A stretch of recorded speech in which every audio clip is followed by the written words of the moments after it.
O novo capítulo de Shumatsu lançou e com ele mais plots absurdos dos objetivos de Odin, o potencial incrível que Loki tem como personagem e a apresentação épica de Simo Häyhä. Tudo isso e muito mais é o que veremos hoje na análise do sensacional capítulo 98 de Shumatsu. O capítulo começa com Odin, o nosso Odin, mentalizando sobre seu objetivo, reviver os deuses primordiais, a Yggdrasil. E o mangá durante esses quadros, bem como as falas posteriores de Siegfried, destaca bastante uma separação entre o nosso deus Odin, o deus Supremo Odin, do antigo Odin, né, o deus criador Odin. Essa é uma divisão que eu vi muitos fazendo no último mês e eu particularmente não concordava por não haver base no mangá até agora para isso. O último capítulo havia dado a entender pelas falas do Siegfried que Odin ressuscitou no corpo daquele deus sem nome. Com esse novo capítulo, vejo mais bases para essa separação de Odins, né, apesar de eu ainda ver argumentos para o outro lado, né, que é só uma ressurreição, que não são dois Odins diferentes. Mas isso não muda muito em qualquer instância de discussão, né, seja narrativa, teoria ou power scaling de Shumatsu. Então, enfim, detalhe legal de qualquer forma, mas pra mim não muda muito. E vemos Odin summonando a Gram, mais ou menos, né, como ele summona a Gungnir dele. Então a gente pode pressupor que Odin realmente tem essa habilidade de invocar as armas meio que do corpo dele, né, coisa que alguns personagens já faziam no mangá mesmo, como o Adamas ou o Poseidon.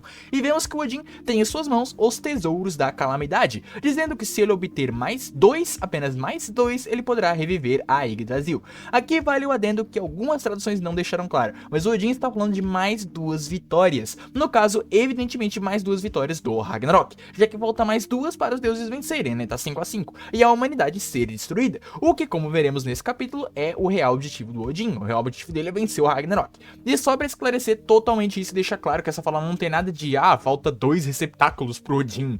Eu já vou pegar a toada para essas falas para ir para as falas do Siegfried e Nostradamus posteriormente, onde eles dizem que pro Odin completar o objetivo dele, ele precisa da água da vida e do recipiente primordial. Então sim, apesar de muitos estarem acreditando que esses dois, né, que o Odin tá citando em algumas traduções, são os famigerados receptáculos que tanto falam, a tradução correta é que o Odin tá falando que faltam duas vitórias pro Ragnarok. Ou seja, é impossível que falte receptáculos, entre muitas aspas, para ele. E toda a teoria de receptáculos, infelizmente para muitos, acaba caindo por terra justamente nesse capítulo. Isso pois, como Nostradamus explica mais pra frente, o processo para reviver a Yggdrasil é o seguinte: os 4 tesouros da calamidade, imbuídos da divindade dos 4 pilares primordiais, juntamente com a água da vida, que é a energia vital para toda a humanidade, formam o recipiente que recebe ambas água da vida e tesouros, e permite então que um deus obtenha o poder de romper o selo. E como Nostradamus explica, achar alguém compatível com a divindade de um deus já é difícil, mas achar alguém compatível com a de um deus primordial é basicamente impossível, e o caso do Odin foi somente um milagre. Por isso, para um deus ser o recipiente primordial, ele tem que ser compatível com as 4 divindades, que no caso, como vimos no capítulo, esse alguém é o Siegfried. Então, resumindo, o processo é: Odin precisa dos 4 tesouros sagrados, que ele já tem, e da água da vida, que ele não tem, para juntar ambos no recipiente primordial, que é o Siegfried, e ele já tem. Os 4 pilares vão retornar e trazer a destruição ao mundo. Ou seja, a única coisa que impede esse plano, né, de retornar a Yggdrasil, né, e destruir tudo, como é dito pelo Nostradamus, é atualmente o Ragnarok. Então é por isso que essa fala de apenas 2 do Odin, que tem em algumas traduções que esqueceram de colocar o vitórias ali, não significa 2 receptáculos ou 2 qualquer outra coisa. Ele já tem o recipiente dele, que é o Siegfried. Ele só precisa da água da vida, que é a energia vital da humanidade, que, dando sequência, é o que o Nostradamus explica ser realmente a energia vital de toda a humanidade, o que eu achei uma sacada muito legal de roteiro. Essa lore dos deuses primordiais estava ficando cada vez mais distante, né, cada vez se distanciando mais de um dos grandes focos do mangá, que é a sobrevivência da humanidade.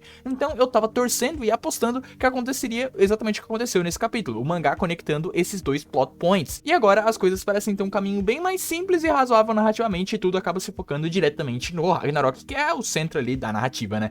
A única coisa que me incomoda de toda essa lore e de todo esse capítulo é a quantidade de MacGuffins que a história bota, o que deixa tudo meio porcamente escrito. Então vamos torcer para que o mangá trabalhe bem isso, né.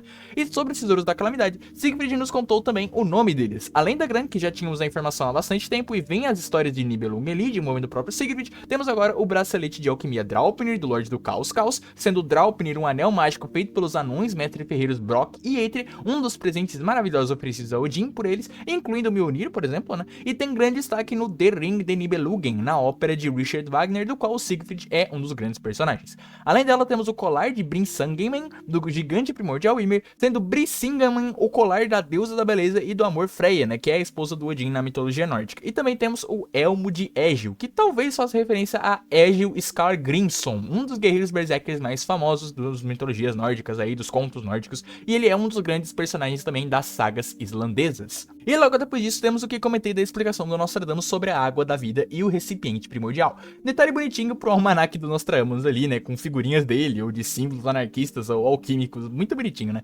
Nostradamus, para corroborar o seu ponto da água da vida, cita então a lenda que diz: quando Midgard cair, ela será preenchida com a água da vida da fonte de Ur, o regido de Yggdrasil soará e tudo começará de novo. Eu vi algumas pessoas fazendo uma confusão quanto ao uso desse Midgard aqui. Sim, como eu já citei num vídeo explicando a cosmologia de Shumatsu, Midgard é todo o universo observável, mas aqui, no contexto da fala do Nostradamus, Midgard se refere a literalmente o nosso planeta Terra. Ele esclarece isso mais tarde no capítulo, e naturalmente essa lenda faz referência a uma das Nornas nórdicas, que se localizam embaixo da árvore da vida Yggdrasil, né? Essa Norna sendo a própria Urt que cita ali na lenda, né? É aquela salada mitológica de referências que a gente já tá acostumado em Shumatsu, né?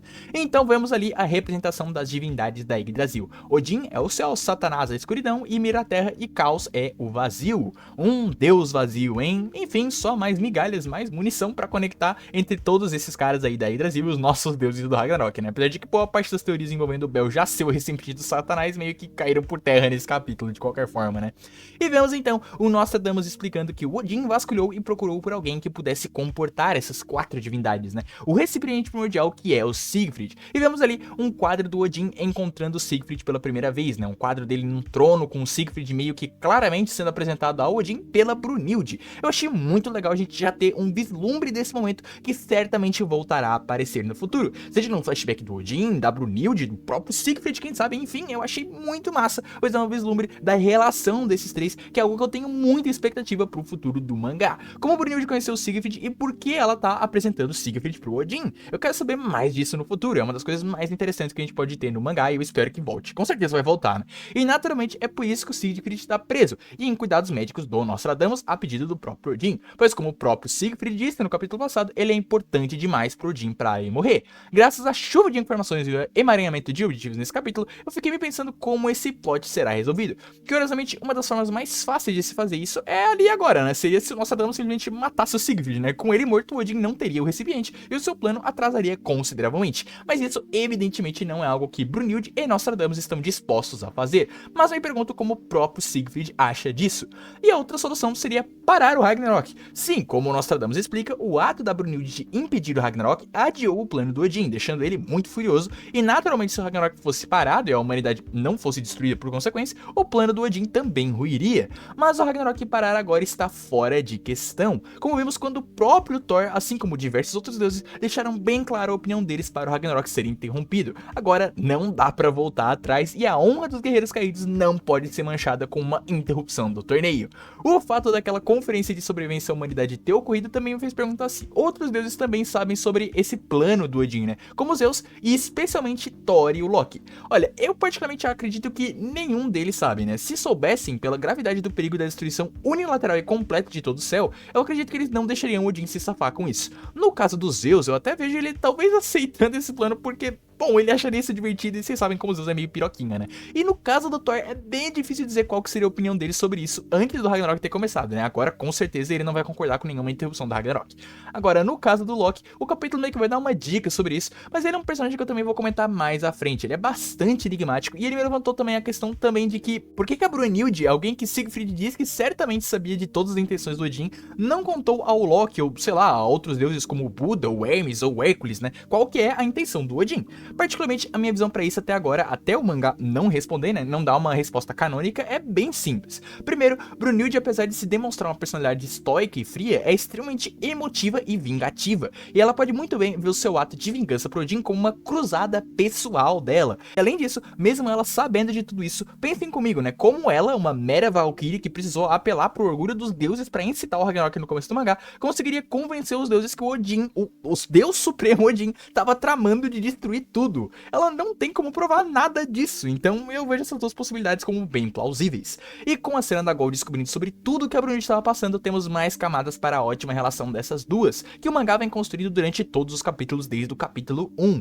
Brunhilde por si só sempre foi uma personagem muito interessante que demonstra por fora uma solitude, né, uma confiança. Ela é sempre certa, sempre correta, sempre estoica, mas por dentro, como vemos algumas vezes durante o mangá, ela cede ao peso que ela vem carregando, né? E que agora descobrimos ser basicamente de toda resistência, basicamente, e ver essa personagem interessantíssima tendo que lidar com tudo isso, fazendo coisas que ela não gosta, como matar aquelas que ela considera amigo, né, é realmente muito interessante e, é claro, muito triste. Essa sequência do capítulo finaliza com a Gol perguntando então por que o Nostradamus e o Sig quiseram falar justamente pra ela, né, com ela, tudo isso. E então que ambos revelam a Gol que ela é a última peça. O que isso significa, meu Deus do céu? Seria algo relacionado com ela ser uma Valkyria Mirim? Bom, eu não sei ao certo, mas o que eu sei é que sempre tive a certeza que a Gol seria uma personagem importantíssima para a trama. Ela não é a personagem principal junto com a Brunilde à toa, né, como eu particularmente sempre acreditei que ela é literalmente a Shumatsu no Valkyrie. Pra mim ela sempre foi a Shumatsu no Valkyrie, essa sempre foi a minha teoria, né, a Valkyria do fim, né, que pra quem não sabe é o que Shumatsu no Valkyrie se traduz diretamente para a Valkyria do fim. Mas e vocês, o que acham que pode significar a Gol ser a última peça? Talvez alguma relação com o Odin, né, que meio que pode ser ali o criador das Valkyrias?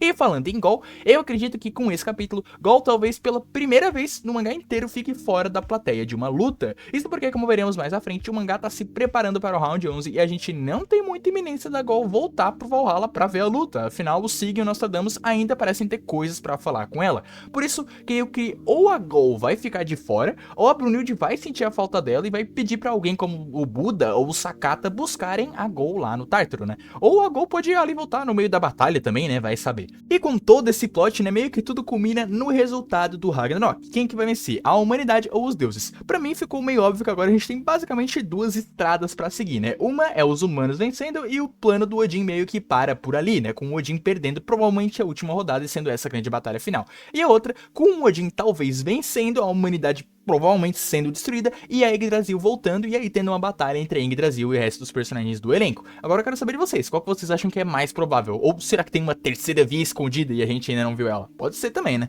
E terminando a sequência do Tártaro que a gente teve por quase 2 capítulos seguidos, finalmente voltamos para o Valhalla, na praça onde vemos Loki se reencontrando com Brunilde após aquela desavença que eles tiveram no capítulo 84. Nessa cena, vemos a Brunilde toda bonitinha se fazendo de bela dama para poder falar com o Loki, que acredita que a Brunilde chamou pra aceitar a oferta que ele tinha feito lá no outro capítulo, a de ser poupada do Ragnarok pelo Odin. Mas a Brunilde, ao invés disso, vai direto ao ponto e pede ao Loki que ele lute na próxima rodada, dizendo que ela escolherá um Enrenhar capaz de vencê-lo. E esse pedido arrasa o coração do Loki. Como alguns que me seguem no Twitter ou no Discord estão ligados, eu adoro zoar o fato do Loki ser um gado da Brunilde, né? Um verdadeiro beta. Mas sendo objetivo e analisando tanto essa interação dos dois quanto o personagem em si, né, e tudo que ele mostrou até agora, esse capítulo trouxe muitas nuances pro Loki, que é verdadeiramente interessante como personagem e me deixou muito empolgado pra ver como será o seu tratamento narrativo na história. Isso pois dá pra ver que o Loki fica muito arrasado com a Brunilde, se perguntando a ela se ela realmente quer matá-lo, né?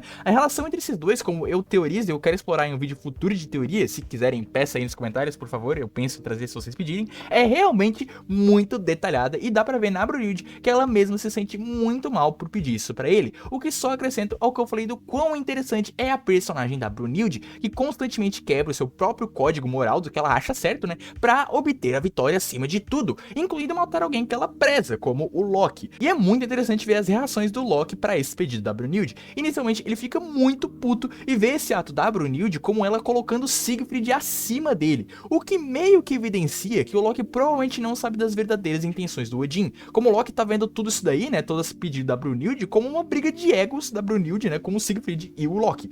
E sua outra reação é dizer pra Brunilde não se ajoelhar, e então dizer que na realidade ele já estava setado para a 11ª rodada, então ela nem precisava ter pedido isso, né. Como muitos de vocês devem imaginar, isso é uma mentira do Deus das Mentiras. Aqui ele tá mentindo, usando esse mecanismo de defesa para tentar se sair por cima na conversa. É a forma dele lidar com os seus sentimentos estilhaçados, fazendo com que a Brunilde fosse a tola, né, e não ele, e que ela não precisava ter pedido pra ele ir, né, porque ele já ia, né, meio que saindo ali numa, entre aspas, superioridade.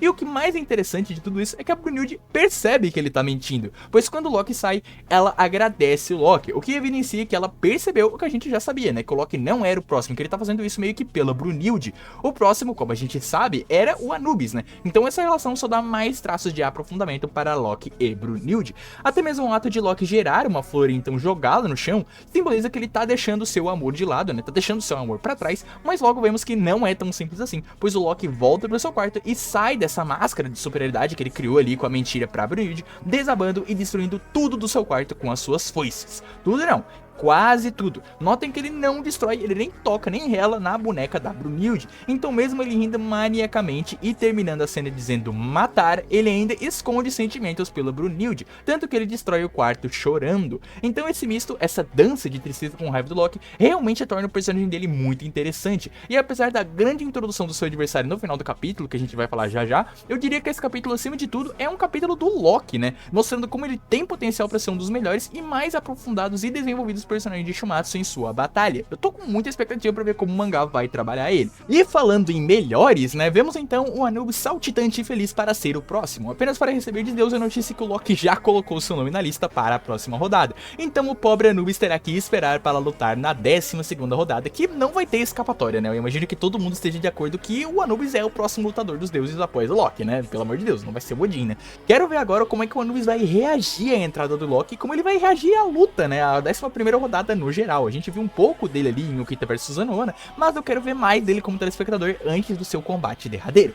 Logo após voltamos a Brunilde, dizendo que provavelmente a única pessoa que pode vencer o deus mais ardiloso dos céus, o Loki, né? E os seus truques inusitados é esse homem. Aqui, 2 pontos. Primeiro, esse título que a Brunilde dá ao Loki, né? O deus mais ardiloso, não é necessariamente uma questão de inteligência, não é nada tipo Tesla ou Beelzebub. Então não, o Loki não tem o maior QI dos céus, ele não é o deus mais inteligente, ele é o deus mais ardiloso, o mais astuto, o mais larápio. Não sei como a tradução em português vai deixar, né? Eu tô gravando isso antes da tradução em português sair, mas é nesse sentido aí, é de ser larapioso, de ser ardiloso, né? O que demonstra que provavelmente o Loki vai ter uma pegada bem Jack, né? De ser alguém bem inescrupuloso no seu tipo de batalha, no seu estilo de batalha, né? Ter blefes, mentiras, pegadinhas. A gente pode esperar isso do Loki na batalha de alguma forma.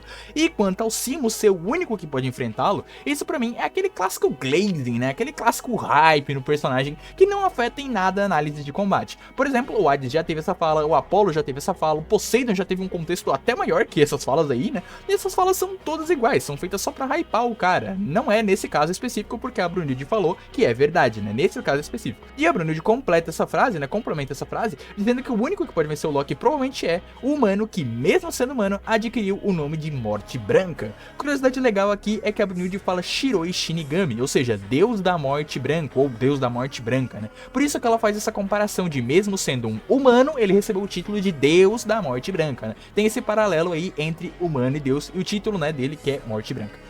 E com isso, nas últimas páginas desse capítulo, vemos a 12ª Valkyria Radgrid caminhar por um bosque bem sozinha buscando levar os doces para a duplinha de volume dela, mas não consegue achá-la, já dando dicas aí da grande camuflagem deste enrenhar misterioso. E dando uma palavrinha rápida da nova Valkyria, a Radgrid tem um ótimo design, eu achei muito legal, e com poucas ações ela já demonstrou uma atitude respeitosa e humilde, né, quase hierárquica em relação ao Simo. Eu acho que essa intenção, né, deles e dinâmica entre esses dois tem potencial para ser bem divertida. Quase como se você seria um capitão e o seu soldado indo pra guerra, eu achei muito legal. Eu só achei meio bizarro ela ser a 12ª Valkyria, ela é a mais jovem das Valkyrias, exceto pela Gol, né, que é a Valkyria Mirim. O que meio que mata a questão da 8ª Valkyria ser a, entre aspas, né, trigêmea que faltava, que a comunidade teorizava tanto. Pois ela parece muito com a Hillock e a Alvityr na silhueta lá do capítulo 4. Será que é um erro, né? Isso vai ser corrigido no volume? Ou a Radgrid realmente é a 12ª Valkyria e a 8ª Valkyria só é parecida com as gêmeas, né? Pois, bem, as Valkyrias meio que são todas irmãs, né? E assim, após ver a Radgrid montando seu piquenique, ele aparece.